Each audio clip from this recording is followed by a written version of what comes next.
You know, those needs, the need of certainty, predictability, comfort, security, knowing. And we have the opposing unknowing, difference, variety, adventure. And they're two of the core human needs. So everyone here has a need for certainty on some level, perhaps more, perhaps less. We all have a need for uncertainty, small level or perhaps more.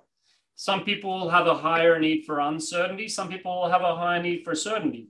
And sometimes drugs or addictions can provide both. Cigarettes, alcohol, pornography. These things can give you a sense of security, comfort, a routine, a habit. And it can provide difference. You can drink different things. You can smoke different things. You can smoke in different places. Yep. So the addiction can fulfill both needs. And once those needs are met, we want to keep fulfilling them. Hi there, Adrian here, and this is a video from a Zoom session that we do. We do these Zoom sessions every Sunday, and we take questions and answers from the audience. Some of our students, some of our members. We never know what questions are coming up, so I'm always excited to do these sessions, and I hope to see you at one of them. Make sure you hit the subscribe button below and check out the other playlists that we have. Thank you. Enjoy.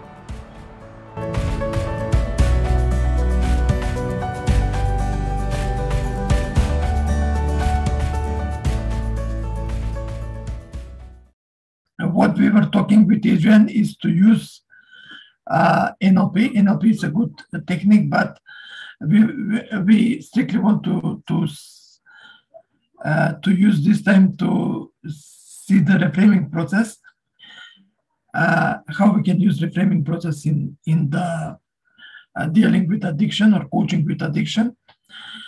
Reframing. First I want to give a definition. Reframing is a technique which is used to shift the mindset, so you can look differently on the situation. And the purpose of reframing is to help a person to experience, to have a different experience of their action or to impact on their beliefs. So as I said, we think that we are with addiction, that we are reducing the stress, but if you see the situation from other angle, then we are not reducing the stress, but we are causing more stress, and this increases the awareness. So as we become aware and reframe the situation, we can choose the action and decide not to do. Okay, so this is solutions. NLP can be a good approach. So. Great. That would probably be a wonderful first step, clarifying if it is an addiction or not. So if you looked at social media, you know, the social media may be an addiction. It fulfills someone's need for certainty. It's always there. I know my logon. I know some people that are there. I get connection. I get significance, I get variety, and I may get a small sense of growing, and I may get a sense of contributing to others. But there's a lot better ways we can meet those needs. And for me, when we talk about addictions, what we are talking really about are addictions that have a negative result or a net negative result. So being addicted to social media or phones or any of that takes us away from high level connection, high level love, high level significance, real growth, real contribution. Now, some people don't recognize that those addictions are actually causing a net negative effect. And by net, I mean, we got gross and net. Net means like a bigger, like maybe it doesn't cause problems in the short term in a small area, but if you take a bigger frame, there's damage. Yeah, a cigarette right now might not cause a problem, but it causes a net or a bigger picture. It's a negative loss. So the addictions we're looking at are net negative, or they're really negative. They get us in a negative loop, and the way they get us in a negative loop is the brain gets manipulated and the brain wants to satisfy its needs. I mean, who's woken up in the middle of the night because you need to go to the bathroom? Do you ever decide, no, I'm going to sleep through it? No.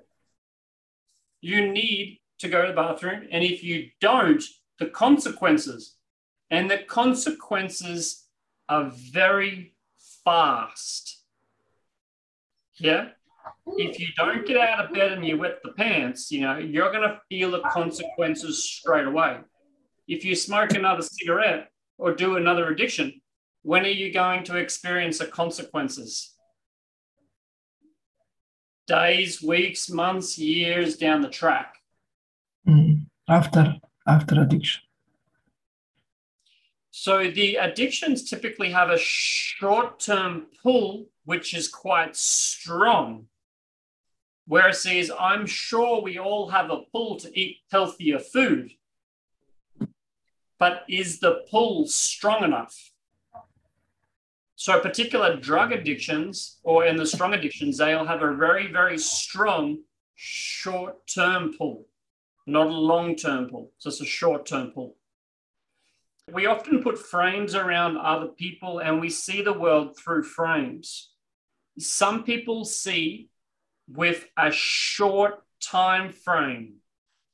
Remember we said about addictions, they have a short time pull. So if people have a short-term time frame, people with a short-term time frame, they're going to have a lot more addictions and be a lot more addictive or addictive personality, right? So short-term time frame, more likely to have addictions. The person smoking says it's going to kill me. Yeah, but it's going to kill me in 90 years. I'm focused on now. Okay, so some of the ways we help people through addictions is we can help them whether they want to quit or not. We can help them through changing their frames. Okay, Jay said some people might not be aware that it's an addiction. And Darko said before that some people are smoking, but they want to keep smoking. Now, if we want to help them quit and they don't want to quit yet, perhaps it's not ecological for us to interfere. But I'll tell you what, if my children are addicted to stuff, I don't need permission. I'm going to interfere. If my kids are smoking cigarettes or addicted to the screen, I'm not going to ask for permission. I'm going to do what's in my power to help them through it. So if you have friends or family that are addicted to things, you could sit back and go, it's okay. It's their life, not mine. And if that's how you want to do it, okay. If you want to help them quit, whether they like to or not, we simply start to change the frames. Okay, so that's the first frame there, time frame. Now we know most people that are addicted to things have a short-term time frame, so we might want to make it a bigger time frame. People with a short-term time frame, at the extreme end, they walk around the day and they might be really present or focused on today. They don't think about 20 years in future. So we might want to be able to adjust the time frame on it. The NLPs, they already know how to adjust the time frame. A simple way could be if someone says, but it's not going to kill me today, or it's okay today. Great. It's okay today. Great. What about the bigger picture? What do smokers say when you say that? They kind of just brush it off. Smokers, cigarette smokers, they are so addicted because nicotine is highly addictive. They have the best excuses in the world. There's a few of these frames will help with cigarette addictions, and we'll get through a few frames, okay? So the first frame there is a frame, the time frame. Another way you can look at it, it's also a space or a location frame. This isn't 100% important for smokers, but I want to highlight it. It's who else is getting damaged around you. Yeah? So you finish your drink, you throw your garbage.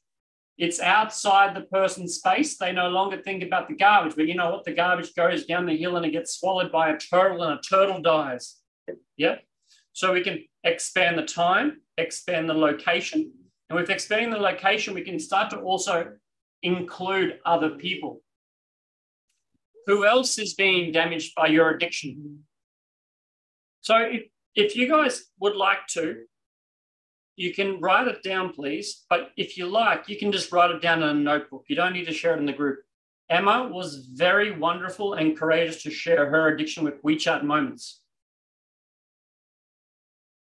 Please write down an addiction you have. We can use pen and paper, or we can share it in the group. It's up to you. Very, very likely someone else in the group has it or has had it. So write down an addiction and try it.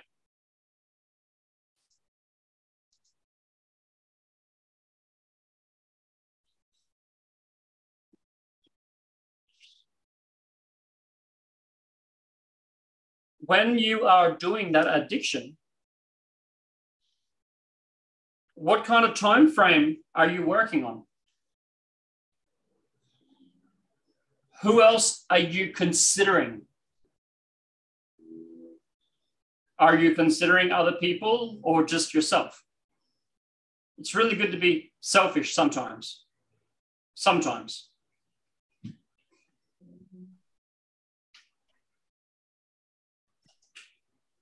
Okay, another way we can change a frame, which is really important, is association or dissociation. Association means in your body, fully present, seeing it through your eyes. Dissociated is separate. For example, I'm addicted to smoking, right? I'm addicted to smoking. I'm associated. I can tell you I'm addicted to smoking. Now, you guys tell me I'm going to kill myself. I'm like, I don't care. I'm associated. You guys tell me I'm going to die early. I'm going to die young. I don't care. I'm going to die in 60 years' time. That's fine. I'll be lucky if I live to 60. That's fine. You see, I'm dissociated. I'm dissociated from dying when I'm 60. I don't care about dying when I'm 60. I could die when I'm 55. I don't care. I'm associated now, and now I'm smoking. Yeah? So when you see the packet of cigarettes and it's got really black tea for the person dying of a heart attack, what smokers typically do is smokers just dissociate. They say, oh, well, that's fine. I'm here now. I'm smoking. That might be me when I'm 60 or 70. I don't care. Today, I'm smoking. Yeah. See, smokers will dissociate like that. I remember the first time I went, I think it was Egypt and later on East Timor, seeing all these homeless people, you know, bodies and stuff. And the way I survived and the way I stayed sane was I just dissociated. I walked down the street where there were bodies and I just kept focused on the street. I just saw the bodies and I just overlooked them and just kept focused. I was dissociated. Sometimes we dissociate. You might have some pain and you might want to dissociate from the pain. So your smoking or your addiction, do you really recognize what that addiction is doing to you? Are you feeling the dangers and the cost that it is causing you, or do you dissociate from it? Boom! You made it here! Good on you. Make sure you click the subscribe button below and check out the playlist at the end. If you'd like to come along to our Sunday sessions where we host a live, free Q&A for our students and members, you're welcome. I'll see you there.